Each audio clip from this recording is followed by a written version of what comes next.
very avid reader. Love to read all kinds of books. Usually, I read romance books. However, last year, I went to a book sale and I picked up a John Grisham novel. It sat on my desk to this year when I decided that I'll pick it up and read it. I was surprised and intrigued with this book. The book was written by a man named Troy Keller, a self-made billionaire. He was also eccentric, reclusive, and confined to a wheelchair. But he owned hotels, motels, restaurants, lots of land, all kind of investment. Troy had 3 ex-wives and 6 children. The children were very greedy. They each was given $5 million at the age of 21. They did nothing with this money. The daughter dropped out of college, spent hers trying to find herself. The oldest son spent his money like it was going out of style. Broke, he went back to his father for help. His father wouldn't give him any more money, but he hired him to work for his company. Well, that didn't work out. He had to fire him because he tried to take over the company. He started changing stuff and firing people. Now, just to show you how greedy they all was, they would do anything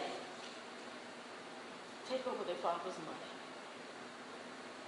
They even took him to court to declare him incompetent, that he could not run his business or handle his money. They stated that he walks around the house in a silk robe and sandals, and occasionally he rambles on to them and his associates. Now, Troy didn't eat very much, so he was a very small, weak person. So he was confined to the wheelchair. For hours, he sat in a room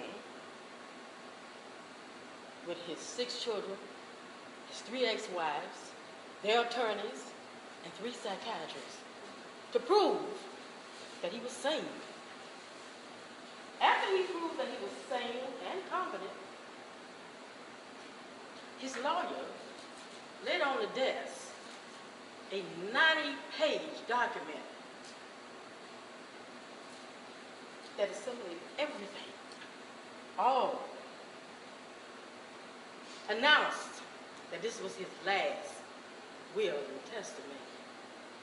Troy flipped to the last page and he signed it, put it down. Everyone, including his children, was counting the millions as he walked out the door. As soon as the room cleared, Troy rested in his robe, pulled out a 3-page, told his attorney, "This is my written testament, written by me, signed this date. It supersedes all other wills." First thing he did was exclude his 3 ex-wives.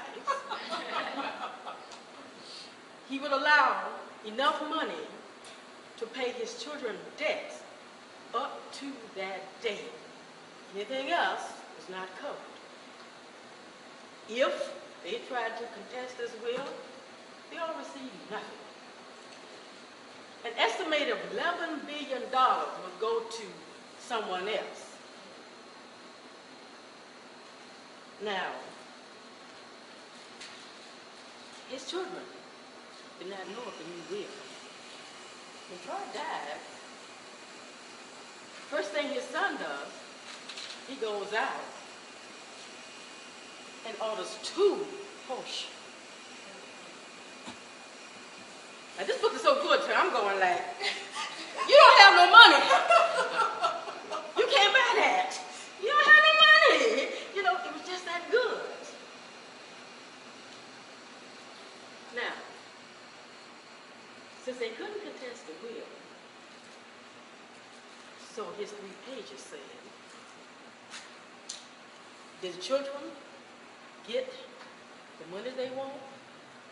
Who really received that $11 billion? If you want to know the answer to those questions,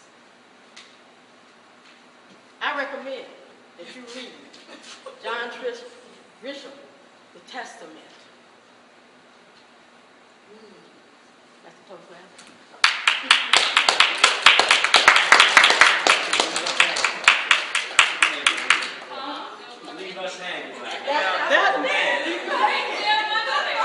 That must have been a powerful book to get everyone intrigued by it, tempted by it. Now we're in church and she's tempting us.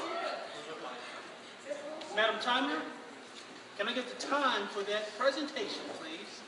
Miss Joyce Thomas, time is 6 minutes. 6 minutes. If you look at your agenda for a moment, our next speaker is Scott Manning. Please flip over to the back.